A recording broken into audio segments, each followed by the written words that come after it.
Hey guys, and welcome back to my booktube. It's Erin. Welcome back. I'm so happy you're here. Our agenda today is pretty simple. We're going to do our giveaway winner towards the end of the video, and we're going to talk ARCs. So, jumping into it, I actually receive ARCs from actual physical publishers. I received them from NetGalley, and I also am new, or fairly new, to Enda Weiss. So, the three ARCs that I'm going to be talking about in this video, I received from NetGalley, and we're going to be talking about two that I really enjoyed, and then one that I had a lot of problems with. I got about 13 ARCs that needed to be reviewed in the month of October, and a lot of them kind of fell in the middle gray area of I don't remember a lot of what I read, and so when I review a book and it's fresh in my mind, it's pretty easy to kind of retain and put out there how I'm feeling in the moment. These three books will forever be ingrained in my memory for either being positive or being negative. The other ones were either good reads or iffy reads, but I couldn't tell you, like, if you asked me about it, I'd be like, oh yeah, I remember liking it, but I don't remember much about the story. So when you read books like I do, and your brain tries to collect all of the information, you sieve out what you're just really not into. And unfortunately, there were quite a few this month that I was just like, they're not bad, but they're not great. So we're going to touch on three books that I remember from the month of October that were ARCs. And then we're going to obviously announce our giveaway winner. So let's get started. We're going to start with This Sweet Life by Melanie Summers, which was given to me by NetGalley. I really, really enjoyed This Sweet Life. It was a very simple story. It was about Leo, who is an heir, who's disowned by his dad, and he has to go 6 months without making any sort of mistake. He has to live on his own. He has to pay his own bills. And he's just not very good at that stuff. Like, he genuinely wanted to be an heir. Yeah. And then you have Bree, who's kind of got to stick up her butt. And she's a mom, a single mom, and is kind of she's very driven. She has a lot of drive. Driven and drive. Real good words, Kinsey. So she's very motivated. She works a full-time job. She's obviously a mom. She is a law student. I mean, she does it all. She's also in her sister's wedding. She's her maid of honor. And you really feel bad for her because she's not even a hot mess. She's just got a lot happening. So Leo moves into Bree's shed that she has made into a Airbnb type thing, apartment that she's renting out. And they have a really kind of like nice friendship chemistry. Like, he's not allowed to date anybody. And so obviously that makes it more there's more tension. They work together. She's his boss. So it's a very fresh and kind of cute love story. I really liked Leo. I really liked Bree, and I really liked them together. It was just a very fun, flirty story. And I really enjoyed the fact that she had a kid. You don't see a lot of romance books that will put a kid into the mix, because I feel like it really can affect a romance between two people when there's another third individual child or human put into the mix. It just creates a different dynamic. And to have two characters who worked well with that as an addition was really nice, and I liked it a lot. So I think I gave it 4.5 stars on Goodreads. But I really enjoyed it. For all of my romance friends, definitely try it. Super cute story. My other favorite for this month that really just sticks out in my brain is Winterwood. And man, Winterwood was mind-blowing. Like, I started off really not digging the book. And it was just very slow, and there was, It was a 16-year-old girl, and she's a witch, and she finds this boy in the forest, and she brings him home. His name is Oliver, and he doesn't remember a lot. He's been missing for 2 weeks, and he doesn't remember anything from what happened before he ended up in the woods. So the entire book is kind of her figuring out that there is a missing boy and then there is a dead boy. And she thinks that Oliver is the murderer. It's, without being spoilery, the ending made the book. And this is why the ending, like, man, how to say it without being spoilery. It was a very, obviously Oliver and Nora have kind of a back and forth, like, ooh, I kind of like you, in that high school way. And it felt really inauthentic for a while in the book. And I liked Nora's character, and Oliver really didn't have much of a character. And there's kind of a reason why. And I wouldn't say he didn't have a character. It was just a very bland character. And there's a reason why.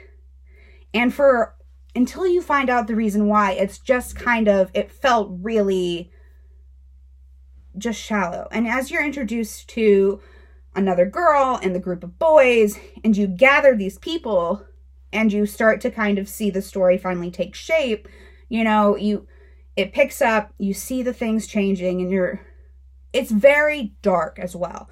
Like, my brain is all over the place on this. Because I just cannot, I cannot tell you how much this ending blew my mind. Only because, and this is semi-spoilery, but not spoilery at the same time, a very significant trope is used by Shea Ershaw. And it is literally one of my least favorite tropes. Cannot do it. Literally makes my mind explode thinking about it, because it's so unrealistic as a whole. It's one of those things that when it happens, you're just like, why? It can't happen. But the way that Shea Ershaw writes it felt so right. Like, it felt like it was the only answer. It was the only thing that she could do. Not the only thing she could do, but it felt good. And I did not hate the trope in that moment. And these are the kind of books that I live for, is when someone takes a cliche trope and makes me feel a certain way about it. And whether that's oh my gosh, I can't believe I enjoyed this kind of feeling, or an, oh my freaking God, that's the perfect ending. Like, I genuinely felt like, even though this was one of my most hated tropes, it fit perfectly. And in my review, I literally wrote, seeing how it ended, I don't think I could have picked a better way for it to end. And that was mind-blowing, because I hate this trope so significantly. But Shea Ershaw created an amazing story in the fact that even though it was slow, it felt slow, and it felt like this relationship was forced, she took you to these woods, and she put you there, and she made you feel the cold. She made you see the snow. She made you look out on that ice lake and feel alone. I mean, this woman's description and her writing style is so wonderfully graphic and so just imaginative that you couldn't help but feel the world around you shift.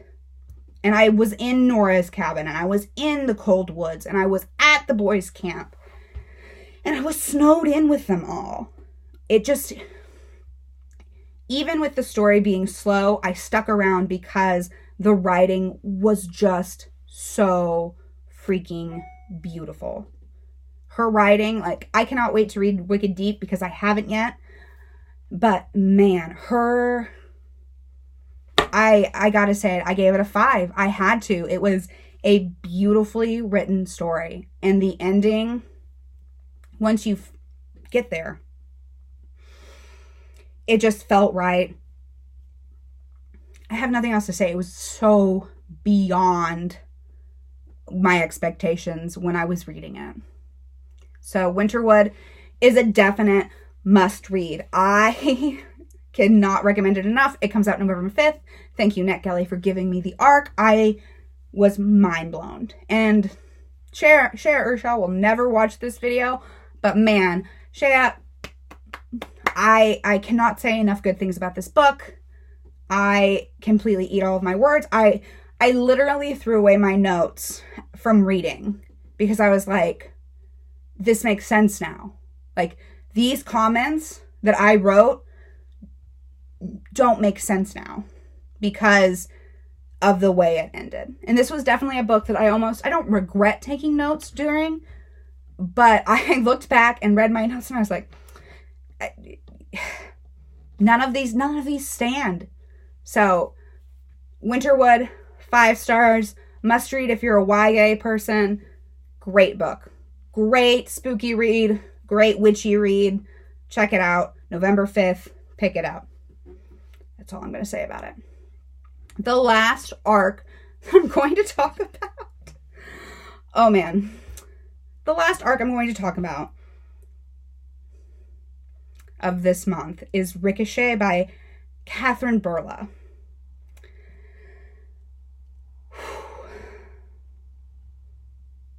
I wanted so badly to enjoy this arc. And there were moments that I really liked it.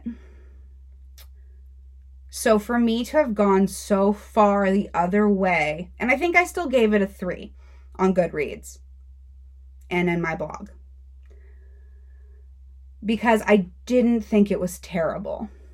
But I had a lot of problems with it.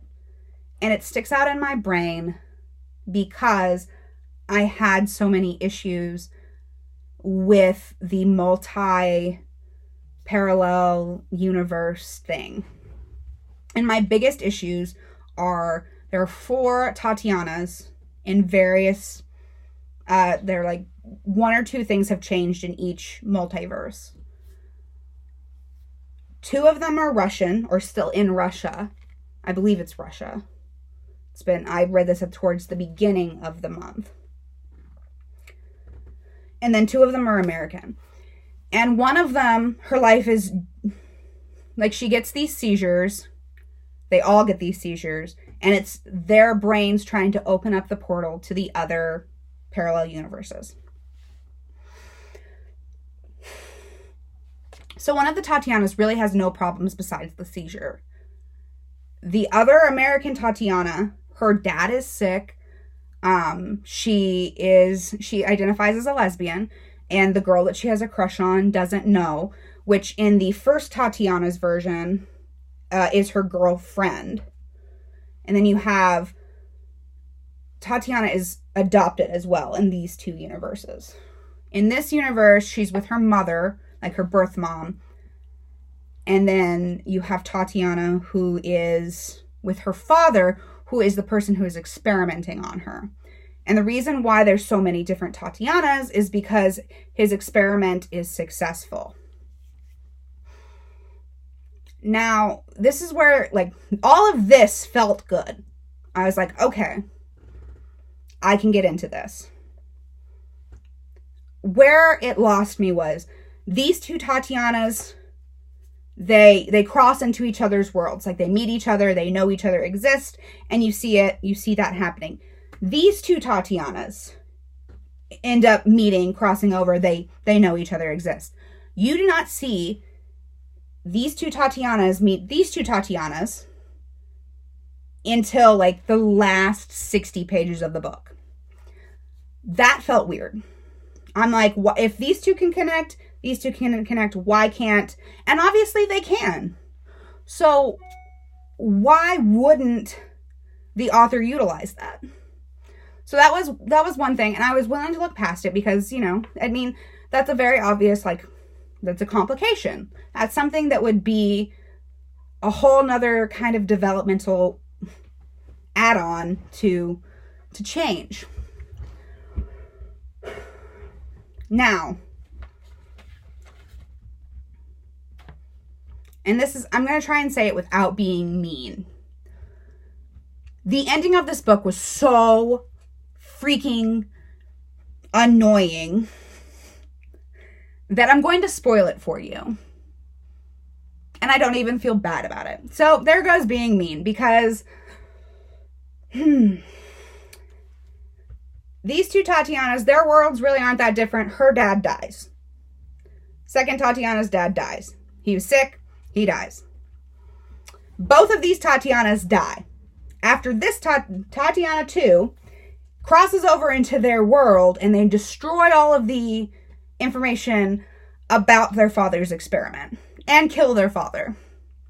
Both of these die in fire. They basically have a weird lover-like relationship, and one of them catches on fire and the other one won't let her die by herself. So take from that what you will. I found it uncomfortable.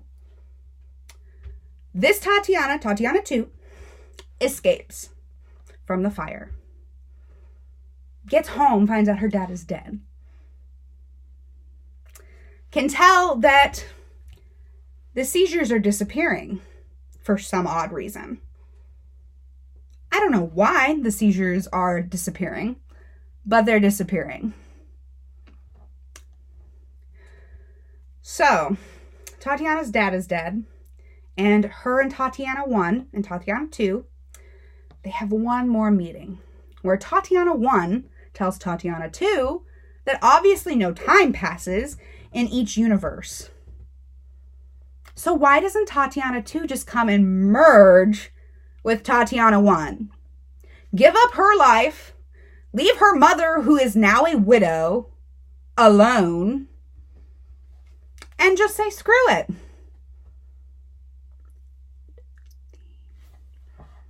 I was so angry. It was 11 o'clock at night, and literally, as I'm finishing this book, I think I skipped over the last 10 pages because Tatiana 2 merges with Tatiana 1 and they become one Tatiana.